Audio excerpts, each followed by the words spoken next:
My child, not every day is similar, just like not every single moment is similar. Therefore, tomorrow will be a special day in your life, and I want you to prepare for it in advance, because something very important, though it may seem small at first, is about to happen. Child, every day in your life is already written in your destiny, and I can see what you can't see coming in the future. Therefore, my child, I am going to tell you everything now, and you should listen carefully. Child, tomorrow, after 4 o'clock in the day, you will encounter something that seems normal, routine, even insignificant. It may not carry an obvious message. It may not look like a divine appointment, but it is. It might be a short conversation, a glance, a slight delay in your schedule, or even a feeling you brush off as coincidence. But I want you to understand that I do not operate in the obvious all the time. You look for signs in the extraordinary, but often I am speaking through the quiet, the common, the daily steps you walk through with little thought. So tomorrow, slow down. After 4 o'clock, don't rush. Notice the people around you. Notice how your path slightly shifts. Notice who comes into your life or whose name crosses your mind. These are not accidents. These are touch points of my design. Maybe you'll be asked a question that stops you. Maybe you'll read or hear a sentence that lodges itself in your heart. Maybe you'll feel a sudden sense of peace or clarity without knowing why. In that moment, I want you to pause, or to breathe.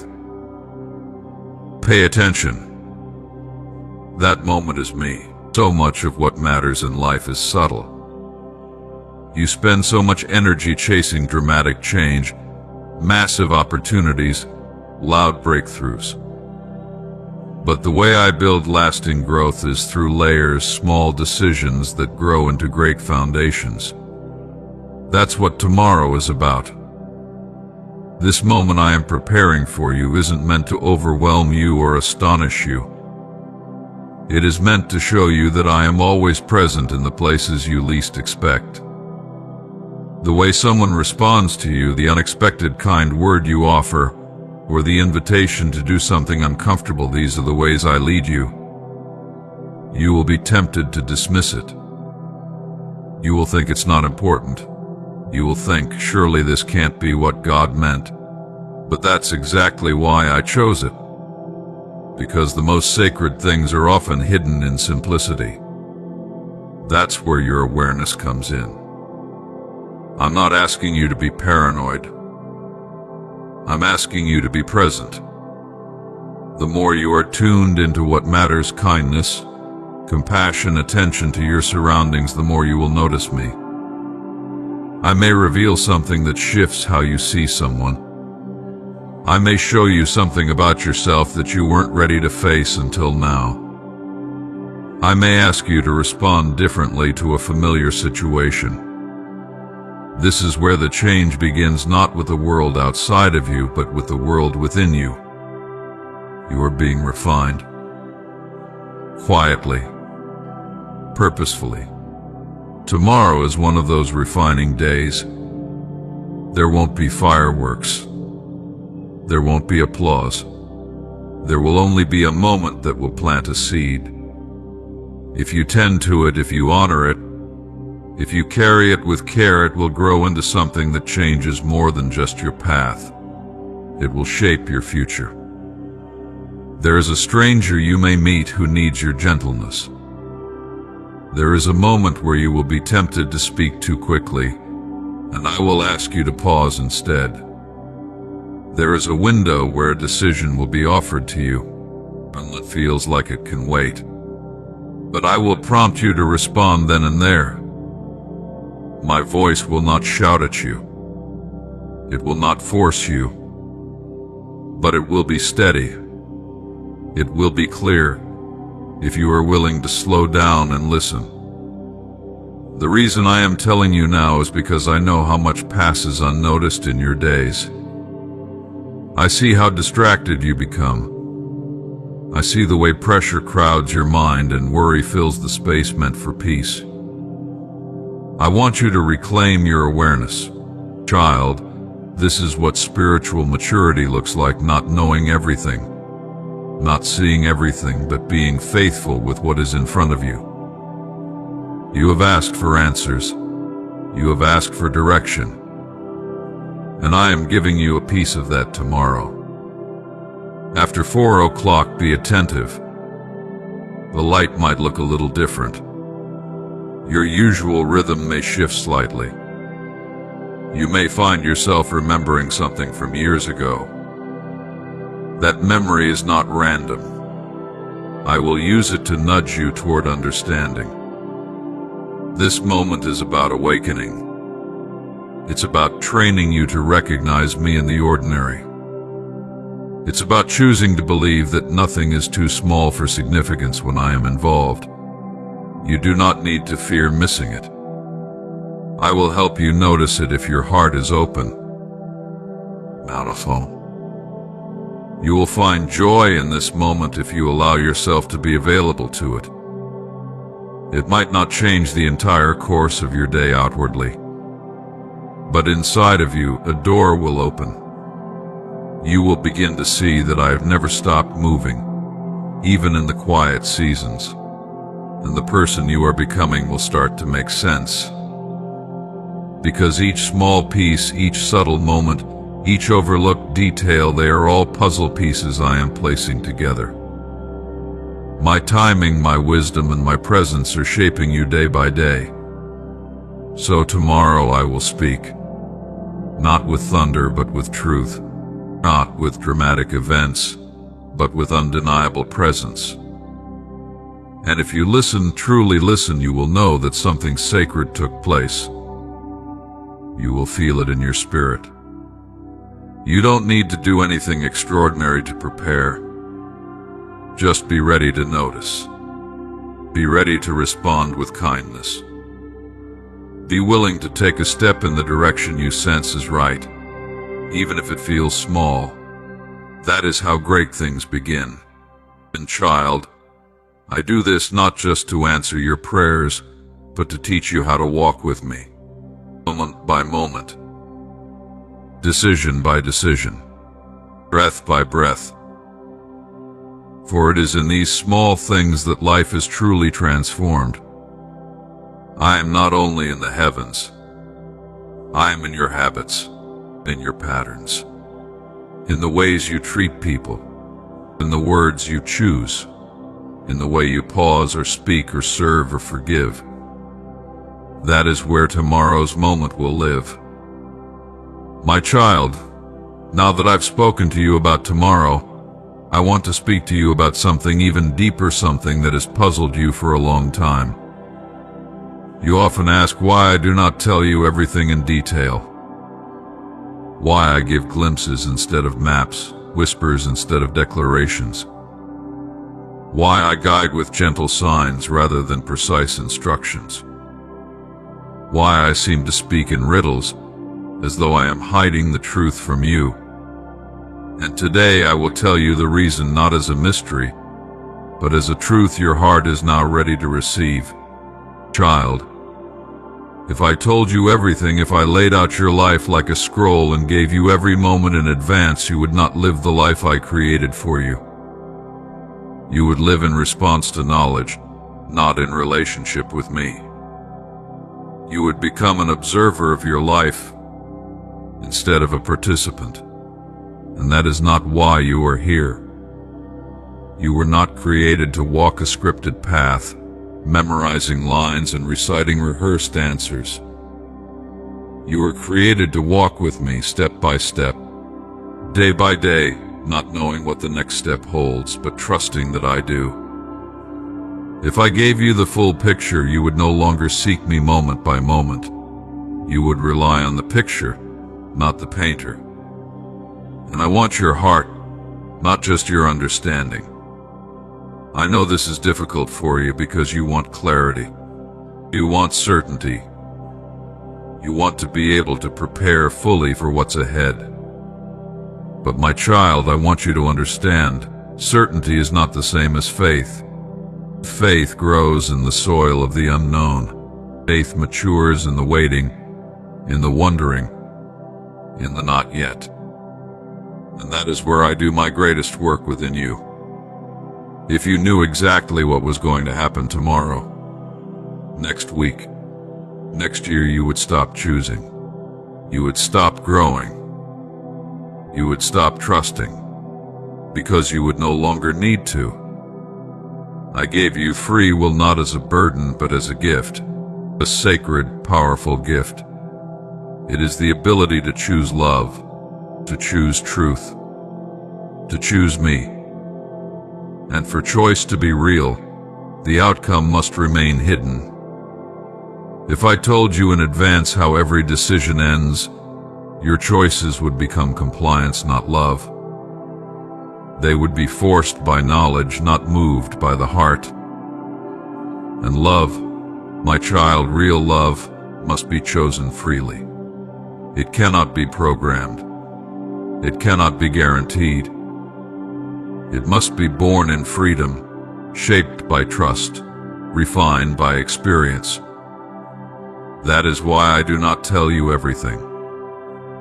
That is why I speak in signs and images, in patterns and prompts. That is why I leave room for wonder. Because I am not building robots. I am raising sons and daughters. I am shaping hearts, not machines. You see, when I speak in what you call riddles, I am not trying to confuse you. I am drawing you into relationship. I am inviting you closer. I am awakening your spirit to my presence. I speak in this way because it causes you to lean in. It draws your attention to the quiet places, where truth is no longer just information but revelation. If I gave you everything in plain speech, your ears might hear it, but your soul would not be stirred. You might know, but you would not grow. Because growth does not come from answers alone, it comes from the pursuit of those answers, from the journey, from the questions that keep you seeking me. That is where I become real to you, not as a concept, but as a companion and child. Understand this. Even if I told you everything, you would not understand it. Not all at once. Your heart was not built to carry the full weight of the future. I portion it out to you in seasons. I unfold it as you're able to receive. I give you what your spirit is ready to carry and no more. There are things ahead in your life that would overwhelm you if you saw them now, both beautiful and difficult things. There are blessings coming that would distract you from the work of today. There are trials that would intimidate you from even starting. So I hide them in mercy. I cover them in grace. And I ask you to walk with me not into certainty but into trust. Some things you are not ready for. And that is not a punishment. That is protection. If I placed the full picture before you, it would crush the joy of discovery. It would make the present feel pointless. You would live in anxiety over what's next, or pride about what's coming, or fear about what you might lose. But I want you to live in the present. That is where I meet you. The present is holy. The present is alive. The present is where choices are made, where love is offered, where growth takes place. And if you live too far ahead, you miss it all. That is why I use signs. Not because I want to be distant, but because I want you to be attentive. I want your spirit awake. I want you to notice what others overlook, to hear what others dismiss. Because when you begin to recognize me in the quiet patterns and the little confirmations, the inner nudges, the timely words, the peaceful pauses, you begin to see that I am not just in your destination. I am in your direction. I am in your path. I am in your now. This is the dance of divine relationship I lead, you follow. Sometimes you understand, sometimes you don't. Sometimes I reveal, sometimes I conceal. And in both, I am loving you. You ask me why I don't speak more directly. I ask you, would you still listen if I did? Or would you just follow the instruction without seeking the heart behind it? You see, even when I give you signs, they are not puzzles for entertainment, they are invitations into deeper trust. I am not asking you to solve me. I am asking you to know me. There is a difference. One is intellectual. The other is relational. And I always choose relationship. Imagine if a child knew the exact timeline of their entire life, the moment they would fall, the moment they would rise, the moment they would laugh, and the moment they would break. Would they still play? Would they still explore? Would they still dream? Or would they grow cautious?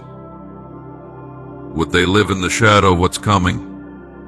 Would they withdraw from risk, from creativity, from wonder?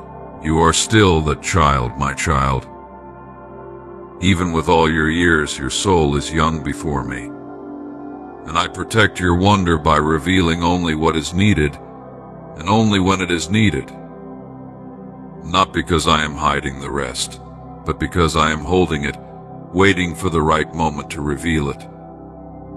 There are times when I will speak plainly, when the urgency of the moment requires clarity, when the path must be made obvious.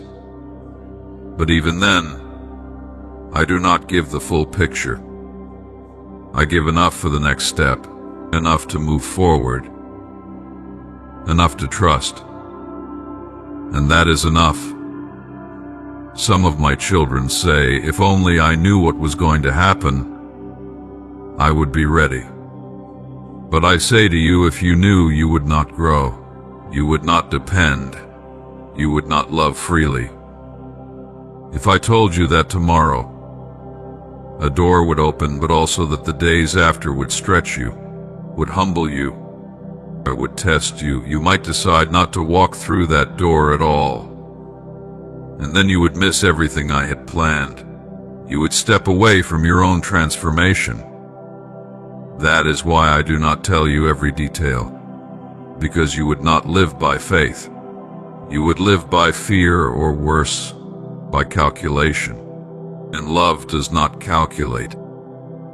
I am forming something eternal in you. And eternity is not built on information, it is built on intimacy. That is what I long for. Not that you would simply understand me, but that you would walk with me. Know my heart. Trust my goodness. Hear my voice not only in language, but in feeling, in peace, in conviction, in silence. You say, but the silence is hard. I know it is. But silence is not absence. Silence is space. Space for your thoughts to rise. Space for your heart to speak. Space for you to realize that I am not just above you, I am within you. And when you begin to know me there, in the deep places of your own being, you will stop needing constant signs. You will stop needing every answer. You will begin to live from love, not from fear, from presence, not from pressure.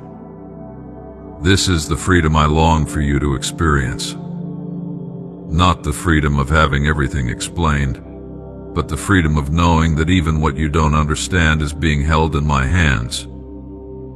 So when you ask why I don't speak more clearly, remember this. Clarity is not always kindness. Sometimes mystery is mercy. Sometimes silence is strength. Sometimes the unanswered question is the very thing that keeps you close to me. And I want you close. There is purpose in the signs. There is meaning in the riddles.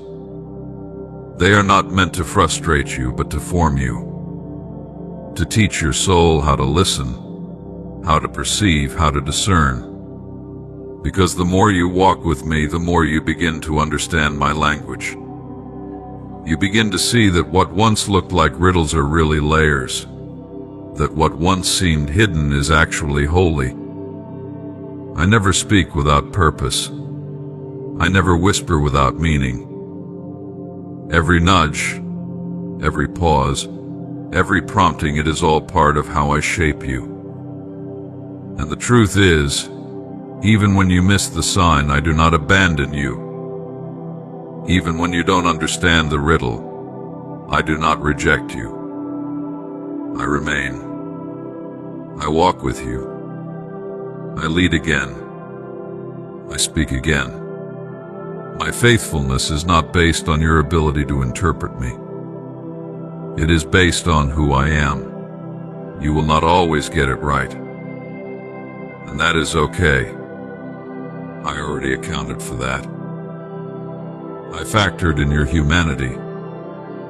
My grace covers your missteps, and my hand remains open.